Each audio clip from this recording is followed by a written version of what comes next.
Sabi nila, mahirap daw ang math. Sabi ko naman, oo, pwede, baka, siguro. Pero why not try maging math?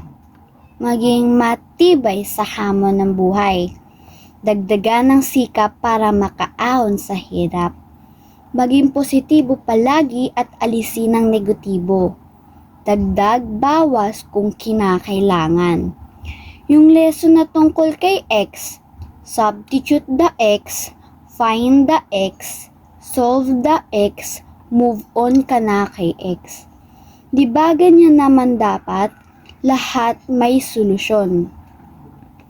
Maging matalino para sa pagpili ng tamang desisyon.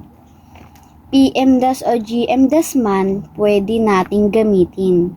Parenthesis at groupings muna. Unahin ang dapat mauna.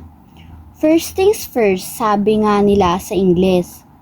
Multiply the good, divide the bad, para mas madaling i-identify which is which. Then back to basic. Dagdag, bawas ulit. Maging matapang para matutong lumaban sa mga pagsubok sa buhay. Ang math ay tulad ng problema. Meron kang karamay at kasama. Calculator ang ginagamit sa computation. Family and friends naman ang iyong inspiration. O di ba ang saya? Subject na komplikado para sa iba.